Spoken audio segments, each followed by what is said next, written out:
Irmãos, glória a Deus por tudo que nós já vimos e já ouvimos. E é certo que, da minha parte, se terminasse agora, eu já me sinto contemplado, irmãos, pela adoração, pelo louvor, pelo testemunho, tudo isso foi contundente para comigo. E é com temor e tremor que aqui estou agora para anunciar a palavra. E algumas coisas que o Pércio falou e o que o pastor também falou, o pastor Leonel, elas estão de alguma forma ligadas à minha vida, em termos de leituras que eu estou fazendo da Bíblia, e em termos de momento vocacional, né? Então, Deus falou bastante. Glória a Deus por isso, irmãos. Agora vamos continuando nessa expectativa, né?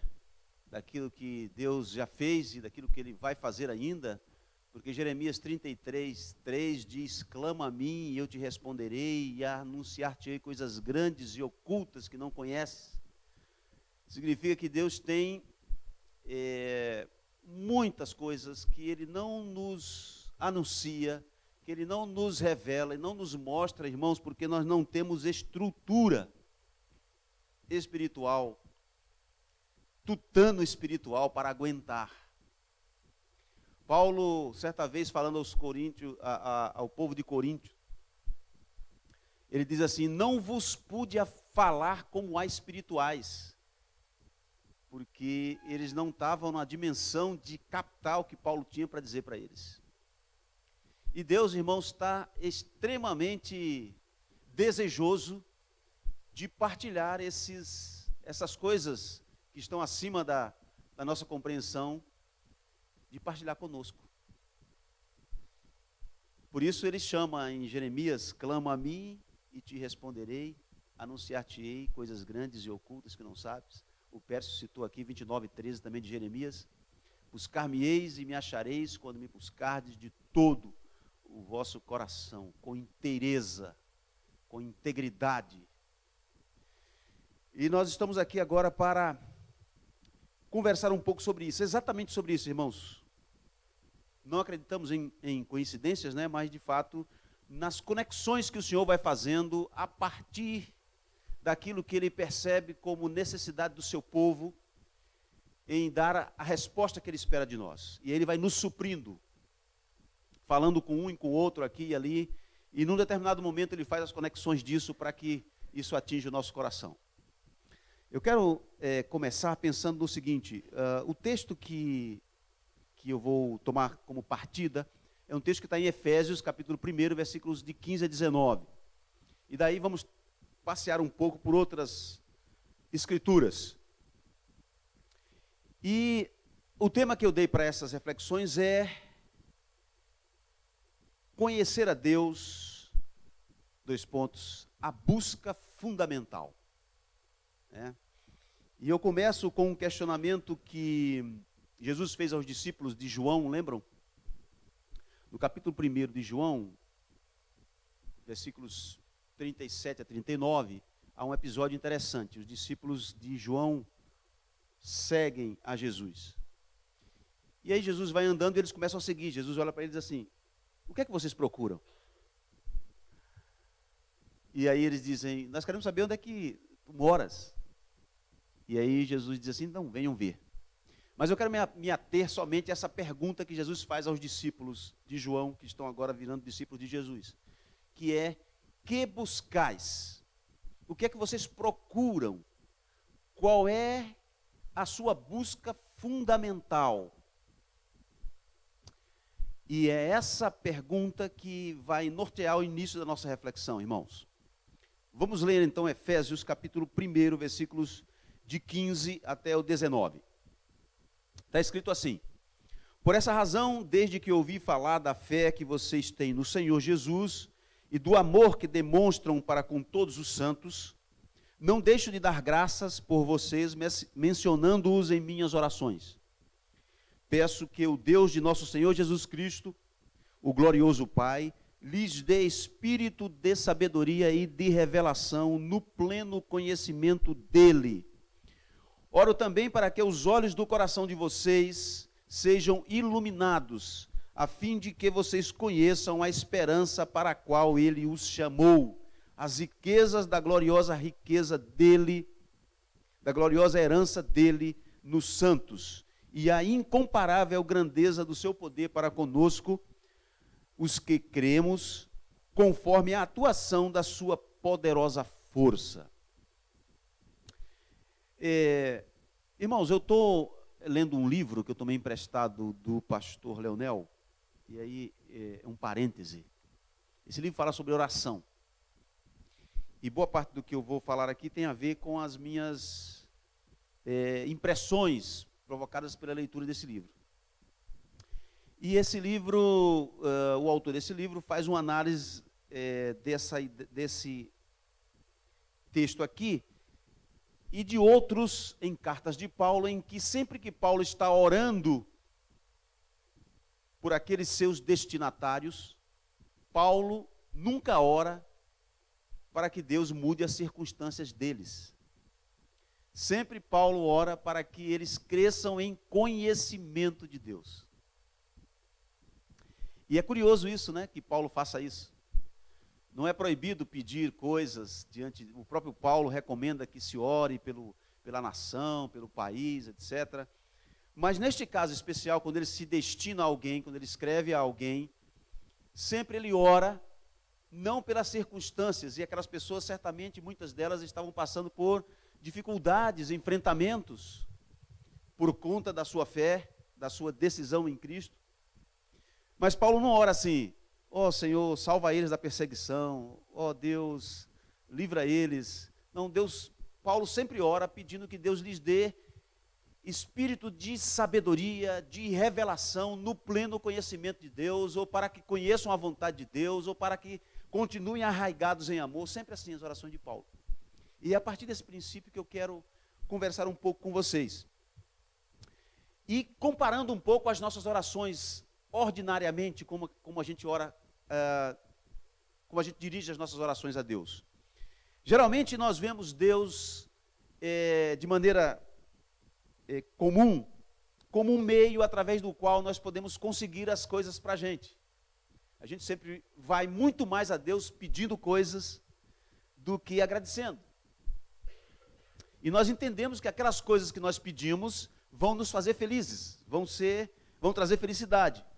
E tal fato ocorre, segundo a perspectiva do pastor Timothy, o autor desse livro, é que a maioria de nós não tem em Deus a sua felicidade.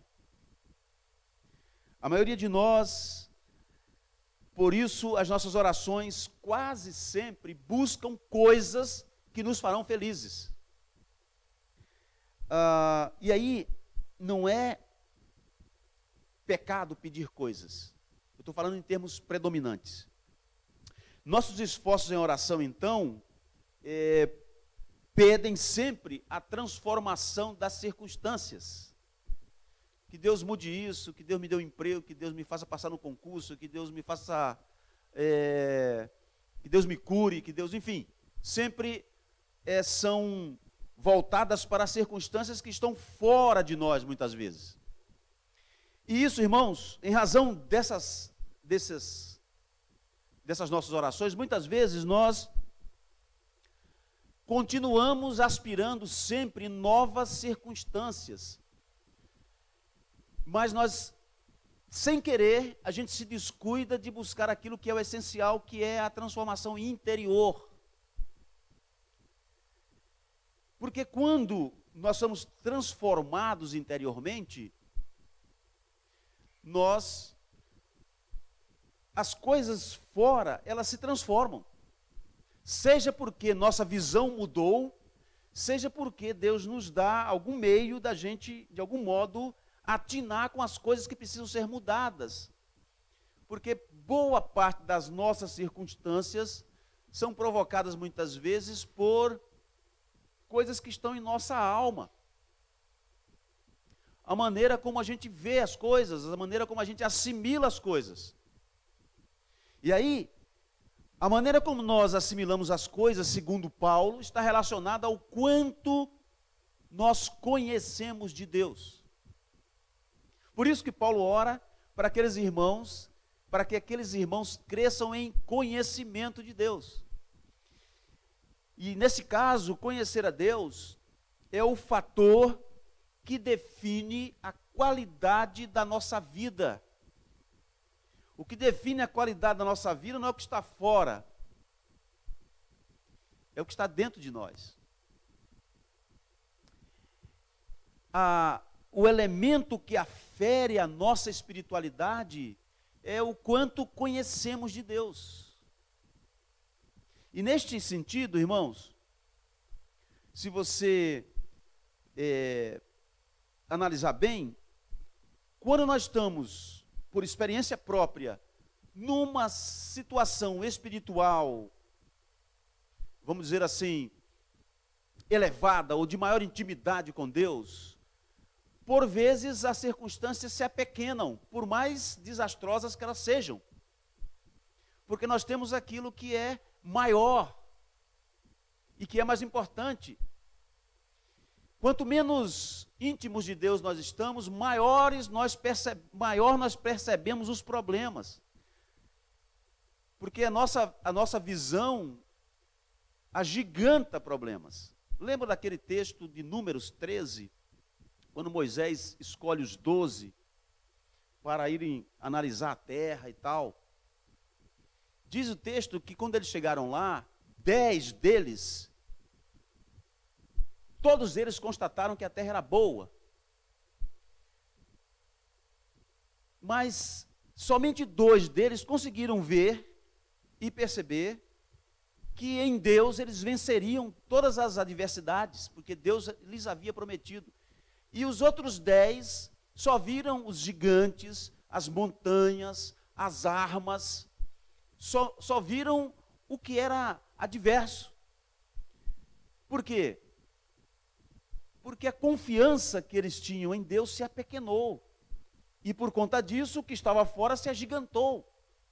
Ou seja, o conhecimento que eles tinham de Deus, os 10, contaminou todos os outros e fez o povo, se você ler depois Números 14, do capítulo 14 em diante, o povo começa a chorar. Quando eles chegam e dão o relatório, somente 2 acreditam e 10 descreem das possibilidades de Deus colocá-los dentro da terra. E o povo chora, o povo murmura, o povo quer voltar atrás. Do mesmo modo, irmãos, a nossa vida, o marco que define a qualidade da nossa vida espiritual, do nosso testemunho, do nosso viver do mundo, da qualidade da nossa vida, é o quanto nós conhecemos a Deus. É isso que define. E para Paulo, isso é determinante. Se nós não conhecemos a Deus, irmãos, sem o conhecimento de Deus, as situações que são favoráveis, nós sofremos dos 2 lados. Quando nós estamos distantes, ou não conhecemos a Deus, ou não estamos íntimos de Deus. Quando nós temos um pequeno conhecimento de Deus, ou estamos distante dele, e estamos passando por uma situação favorável, boa, confortável, nós sofremos a tentação de pensar que aquela circunstância favorável e boa, fomos nós que construímos. O nosso sucesso está baseado, neste caso, na nossa capacidade empreendedora, na nossa capacidade de planejamento, né, como o Pércio colocou aqui, na nossa capacidade de buscar as coisas, de saber onde estão as coisas. E nós fazemos isto e chegamos às raias, muitas vezes, da indiferença espiritual, irmãos. Olhe, pode fazer uma análise. Geralmente, os momentos que você mais se aproxima de Deus são momentos de crise. Não é estranho isso? Quando nós estamos no perrengue, aí nós nos aproximamos de Deus. E isso é sintomático pelo fato da gente estar buscando a resolução dos problemas. É preciso a gente discernir isto. Será que eu estou buscando, a pergunta lá de Jesus, que buscais? Eu estou buscando o Senhor, porque o Senhor é bom, porque Ele é Ele. Eu estou buscando Ele por Ele, ou estou buscando por aquilo que Ele possa me proporcionar, resolver o meu problema. Então, quando nós estamos aí, todas as coisas estão funcionando bem, as contas sendo pagas, ninguém doente em casa, tudo atualizado, promoção no trabalho, etc, etc. Geralmente, a vida espiritual sofre, porque a gente começa a encontrar um monte de coisas para fazer em função do nosso sucesso. A vida social se torna mais intensa. E a gente acaba atribuindo aquilo à nossa capacidade. E aí você pode dizer, então tem que... a busca do conhecimento de Deus só na crise? Não, isso é uma constatação só. Por outro lado, as circunstâncias adversas, quando nós não temos o conhecimento de Deus, ou quando o nosso conhecimento de Deus está muito, muito pequeno, nossa intimidade com Ele podem causar um outro problema. Podem nos fazer entrar em desespero e cultivar um sentimento de desamparo de Deus. Então, irmãos, o ponto-chave para a nossa vida, para enfrentarmos os tempos bons e os tempos maus, como o apóstolo Paulo, aprendi a viver contente em toda e qualquer circunstância, é o conhecimento de Deus. Quando Paulo estava bem, ele entendia que aquilo era providência de Deus na vida dele, era cuidado de Deus. E quando Paulo estava mal, em que as raias de não ter o que comer, apanhando, ele entendia que aquelas coisas não tinham a ver e não eram uma disciplina de Deus no sentido de uma maldade de Deus. Ele diz, meu Deus é bom, eu sei que Ele é bom, e eu estou passando isso, mas eu sei que Deus cuida de mim. Porque Paulo conhecia Deus. Ele não entrava em desespero quando estava na crise, mas ele não se exaltava e nem ficava soberbo quando estava tudo bem. Porque Paulo conhecia a Deus. E Paulo dizia o seguinte, que ele queria continuar conhecendo a Deus. Em Filipenses capítulo 3, Paulo diz assim no versículo 7, para mim, o que para mim era lucro, eu passei a considerar como perda por causa de Cristo. Mais do que isso, considero tudo como perda comparado à suprema grandeza do conhecimento de Cristo Jesus, o meu Senhor, por quem eu perdi todas as coisas. Paulo relativizou tudo na vida dele em função do conhecimento de Cristo. E se você virar a página, no versículo 10, ele começa assim nessa versão, nova versão internacional. Quero conhecer Cristo. Irmãos, essa é uma afirmativa que devemos ter como mantra na nossa vida. Eu quero conhecer Cristo. O poder da sua ressurreição e a participação em seus sofrimentos. Olha o que Paulo está pedindo, irmãos. Às vezes a gente quer conhecer Cristo, mas Paulo sabe as implicações disso.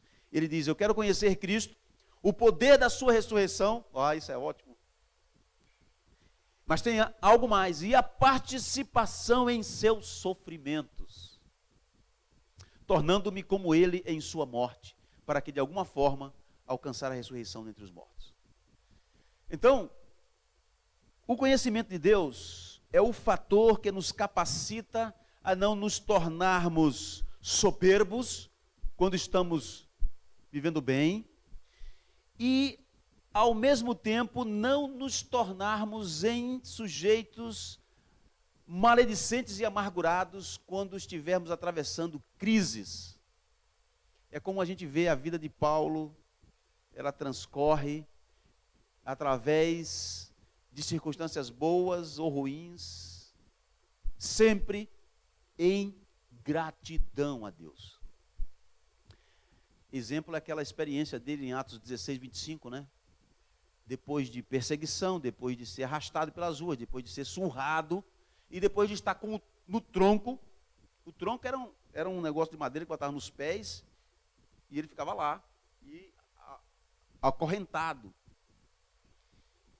Todo ferido, todo arrebentado, ele e Silas, e o que é que acontece com eles por volta da meia-noite? Talvez as pessoas estivessem ouvindo Paulo se lamentando: ó Senhor, eu vim aqui para pregar o teu evangelho, olha o que acontece com a gente, Senhor, você não tem misericórdia. O que aconteceu, Senhor, com tua força, com teu poder em nos proteger? Não. Diz que Paulo orava e louvava a Deus tão alto que as pessoas, os prisioneiros em volta, estavam ouvindo. Irmãos, a igreja antiga tinha um jeito diferente de enfrentar os problemas, né? Se você ler Atos 4, 29, é uma oração que a igreja primitiva está fazendo, que é a seguinte: eles estavam sendo perseguidos, e aí vieram umas autoridades do povo e disseram assim: ó, calem a boca e, por favor, parem de falar nesse nome de Jesus aí, fiquem quietinhos, senão vocês poderão sofrer algumas coisas. Versículo 18 do capítulo 4 diz isso, né? Então, chamando-os novamente, ordenaram que não falassem e nem ensinassem em nome de Jesus. Mas Pedro e João responderam: julguem os senhores mesmos, se é justo aos olhos de Deus obedecer aos homens e não a Deus, pois não podemos deixar de falar do que vimos e ouvimos. E aí, segue em frente, quando chega no versículo 29, olha a oração que esses homens fazem. Eles dizem assim: agora, Senhor, considera as ameaças deles e capacita os teus servos para anunciarem a tua palavra corajosamente. Tem uma versão antiga que diz assim: torna-nos intrépidos, para que não nos acovardemos diante das ameaças. Eu fico olhando aqui, irmãos, eu acho que eu iria orar assim, ó. Ô Senhor, tem misericórdia, tu sabe, nós estamos tentando pregar o evangelho aqui. Ô Senhor, nos protege, põe os teus anjos aqui e acolá no nosso caminho. Eu acho que a minha oração seria assim, essa oração autopiedosa, né? Esses homens não estão nem aí para isso, irmãos. Eles dizem assim: Senhor, considera as ameaças dele, olha o que eles estão fazendo, estão nos ameaçando, mas nós pedimos que nos capacita para que a gente continue a anunciar corajosamente. Não vamos baixar a crista. É um tipo de oração de alguém que conhece a Deus, irmãos. De alguém que sabe quem é Deus. E que tem intimidade com Deus. E aí, eu caminho aqui para a gente concluir essa breve reflexão, que é a seguinte, irmãos. Nós precisamos discernir que tipo de conhecimento nós temos de Deus. Existem dois tipos de conhecimentos básicos na relação com Deus: o conhecimento informativo e o conhecimento formativo e transformador. O conhecimento informativo, irmãos, é informação. Eu ouvi alguém dizer, eu entendi, mas eu não tenho experiência. Eu só sei. A gente pode saber um monte de coisa. O conhecimento que muda a vida, que transforma, é o conhecimento que nos alcança como um todo, que sai, como diz Calvino, inclusive nesse mesmo livro que eu li, do pastor Leonel, sai do topo da cabeça e vai para o coração, expressão de Calvino. Ele diz assim: o conhecimento de Deus para fazer efeito na nossa vida, efeito transformador, tem que sair do topo da cabeça e descer para o coração. Porque às vezes nós sabemos tudo isso. Deus é bom, Deus é maravilhoso, Deus é poderoso, Deus é transformador. e etc, etc, abençoador, mas parece que a gente não acredita nisso. Parece que a gente não confia de fato. Parece que o evangelho não se tornou consciência. Parece que o evangelho ainda é uma informação que está dentro da nossa cabeça, que nós respondemos às questões.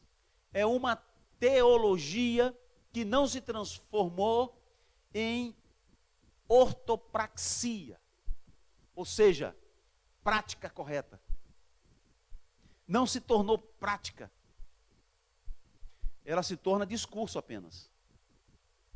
E aí, irmãos, há uma transição que nós temos que fazer do discurso para a prática. Um certo autor disse, foi o... Como é o nome dele? O Michael me emprestou um livro que é da autoria dele. Leonardo Ravenhill. É esse mesmo? Por que tarda o avivamento? Ele me emprestou esse livro, o Michael, e tem um trecho lá que ele diz assim, que o mundo não precisa mais de que gente se converta, mas de que os convertidos vivam como efetivos cristãos. Isso é uma palavra dele. De fato, irmãos.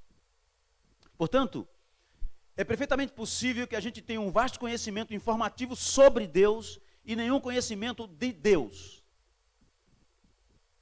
E aí nós precisamos discernir qual o conhecimento que eu tenho de Deus.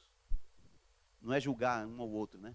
Mas é eu mesmo olhar para mim e dizer assim, qual é o meu conhecimento de Deus? O que eu conheço de Deus é um conhecimento informativo só? Ou é um conhecimento que já desceu e virou consciência na minha vida? Quando isso acontece, aí a nossa vida muda, irmãos. Nossos horizontes parecem que se abrem, porque a gente começa a compreender, não há mais aqueles conflitos sobre confiar ou não em Deus, Deus está aqui ou não está. Deus está onde nós estivermos nele. O caminho que nós fazemos no mundo, nós o fazemos em Deus. Quando nós deixamos de ser de nós mesmos e passamos a ser de Deus, tudo que somos, o que fazemos, aonde vamos, é em Deus. Eu trabalho em Deus e por Ele. Eu vou para o lazer em Deus e por Ele. Eu não posso ter compartimentos na minha vida em que isso aqui é uma coisa sagrada e isso é uma coisa maligna. Porque senão, eu não estou em Deus. É certo que há coisas que não são convenientes, mas aí se eu estou em Deus, automaticamente eu vou me desviar disso. Porque o Espírito vai me orientar nesse sentido. Portanto, irmãos, a pergunta é, o que é que nós buscamos em Deus? Nós buscamos as coisas de Deus, as providências de Deus, ou buscamos a Deus mesmo? Porque se quisermos ter uma vida num patamar mais elevado de espiritualidade, de compreensão das coisas de Deus, capaz de discernir as coisas espirituais, coisas que acontecem à nossa volta, às vezes, que a gente não está nem ainda tão alienado de tudo, que há ingerências malignas ali, a gente não percebe. Porque estamos tão fixados nas coisas do mundo, nas preocupações, que a gente se desliga disso. E o inimigo aproveita-se disso, irmãos. Ele cria enredos. E se a gente não está ligado espiritualmente para discernir, a gente é enredado também. Lembra-se de Pedro? Pedro, quando Jesus estava falando que ia para a cruz, Pedro foi enredado, irmãos. Tanto é que Jesus, quando repreende, não repreende a Pedro, repreende ao diabo. Não é isso? Porque Pedro foi enredado, deixou-se, alienou-se, distraiu-se e deixou-se usar pelo diabo na presença de Jesus, irmãos. Então, eu quero deixar como essência dessa palavra de hoje, irmãos, a relativização dos nossos pedidos a Deus. E que o pedido fundamental das nossas orações seja conhecer a Deus. Senhor, eu quero te conhecer. Esse tempo que eu estou separando aqui é para te conhecer, na tua palavra, no meu espírito. Onde o Senhor quiser que eu te ouça e te veja, eu estou lá. Faça uma experiência disso, irmãos. Passa uma semana sem fazer pedidos. Só agradecendo pelo que Deus já te deu. E pedindo o conhecimento dele. Tem um autor, que foi um pastor americano, que morreu em 63, eu acho. A.W. Tozer. Ele escreveu vários livros, e um deles, tem uma frase que para mim foi marcante. Ele diz assim: se Deus resolvesse não me abençoar em mais nada, não responder a nenhuma das minhas orações, eu continuaria a ser eternamente grato a Ele todos os dias. Aí eu fiquei assim babando, dizendo assim, ó, meu sonho de consumo espiritual. Chegar a um nível de espiritualidade assim. Porque é isso, irmãos. Ele chegou a um nível de que Deus não precisava responder as orações dele mais. Que para eu estar feliz em Deus, as coisas não precisavam estar bem. Esse é um nível de espiritualidade que nós devemos aspirar. De que, chovendo ou fazendo sol, nós estaremos em Deus. De com dispensa cheia ou vazia, nós estaremos em Deus. Há um testemunho de Hudson Taylor, um missionário, que eu não sei se ele foi para a China ou foi para a Índia. Hudson Taylor. Há um filme, há um livro e há um filme. Foi onde? China. E aí, China, agora lembrei porque a comida era arroz, a comida que mais tinha, né? E aí tem uma cena dele assim, conversando com a mulher. Olha, fulana, essa é a nossa última porção de arroz. Acabou. A mulher diz para ele. Aí ele diz assim, mas nós estamos de posse de todas as promessas de Deus. Ou seja, estava tranquilo, não tem mais nada aqui, mas estamos nele, estou a serviço dele, seja o que for, as promessas dele estão aqui, não sei o que vai acontecer, mas estamos nele.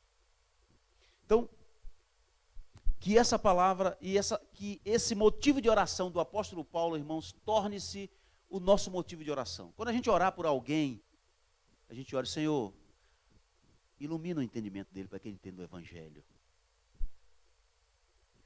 Quando a gente orar pelos nossos familiares, a gente não ora só para aquelas coisas, né? Senhor, arruma um emprego para meu irmão, meu irmão está desempregado. Isso é importante. Mas também coloquemos lá, fundamentalmente, Senhor, predominantemente, que Ele te conheça. E às vezes, irmãos, para alguns de nós, alguns dos nossos parentes ou amigos, conhecer a Deus, ele vai precisar passar por um perrengue. Senão não abre o olho. Infelizmente, ou felizmente, não sei. Há um livro chamado Quando Deus Abandona. É um livro escrito por um pastor que ele escreveu baseado nas experiências que ele viu na igreja dele. E o livro todos são relatos de pessoas que passaram por terríveis perrengues para ouvir Deus. E é um exemplo, é um caso exemplar de um cara que era dono de uma construtora, um cara bom, cheio de dinheiro e tal. E aí estava assim, vivendo alienadamente, cuidando da vida dele. E aí veio um negócio lá e quebrou, geral. Perdeu tudo. E aí, irmãos, aquele homem dá um testemunho no final dizendo o seguinte, que isso, ele agradece a Deus por isso, ele agradecia a Deus por aquilo. O que ele tinha agora em Deus, não se comparava ao que ele tinha antes em termos materiais. E aqui, eu não estou advogando, irmãos, o passar fome, o sofrimento, não estou defendendo essa visão. Eu estou só afirmando que não são as coisas que nos colocam mais próximos de Deus ou não. Porque se as coisas e o conforto humano mudasse a cabeça das pessoas em relação a Deus, todos os ricos estavam salvos. E não é verdade. Porque exatamente por não ter conhecimento de Deus, é que eles fazem, como aquele homem da parábola, alma, olha só os meus bens, olha só o que eu consegui. Agora, o que é que eu posso fazer com isso?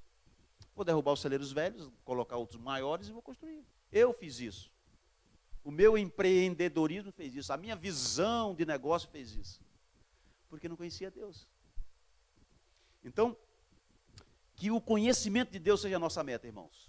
Eu quero orar agora para que Deus nos ajude a captar essa sutileza que às vezes nos escapa. E que tem uma cristã que viveu no século XVI, chamada Teresa de Ávila. Os católicos a chamam de Santa Teresa de Ávila. E ela diz o seguinte: nada te perturbe, nada te espante, tudo passa, a paciência tudo alcança. Quem tem a Deus, nada lhe falta, só Deus basta. Que essa seja a nossa perspectiva, o nosso horizonte. Quem tem a Deus é bastante. Amém? Vamos orar então? Meu Pai, em nome de Jesus, nós estamos aqui diante do Senhor, agradecidos pelo que o Senhor já tem feito, apesar das nossas fraquezas, das nossas omissões, dos nossos medos, da nossa falta de entrega. E queremos ao mesmo tempo te pedir, Deus, nos ajude, Senhor, a ter o coração inclinado para ti e não para as tuas bênçãos. A ter o coração inclinado para te buscar e cultivar a tua companhia, Senhor. Para que as nossas orações sejam momentos de cultivo da nossa relação como filhos teus. Para que ouçamos tua voz e para que nos deixemos falar a ti, ó Deus, segundo o nosso coração, aquilo que vai em nossa alma, e conversar com o Senhor mais sobre o Senhor do que sobre nós mesmos, ó Pai. Porque quando nós nos projetamos em ti, ó Deus, aí é que o Senhor nos ilumina e nos faz crescer, e nos faz entender tanta coisa que a gente não entende, tanta coisa com as quais a gente se confunde, e às vezes a gente chega às raias da amargura e do ressentimento, ó Deus, porque não compreendemos um monte de coisa, Pai. Então nós te pedimos, Deus, em nome de Jesus, nos ajude a buscar-te em primeiro lugar, de fato, e nos ajude a querer te conhecer, Senhor. Nós pedimos estas coisas com o coração cheio de gratidão, que a tua palavra nos cure, que a tua palavra nos traga refrigério e alívio, que a tua palavra nos traga despertamento, que a tua palavra nos traga exortação e produza transformação, e o teu nome seja glorificado em nós, para o louvor da tua glória, Deus, em nome de Jesus.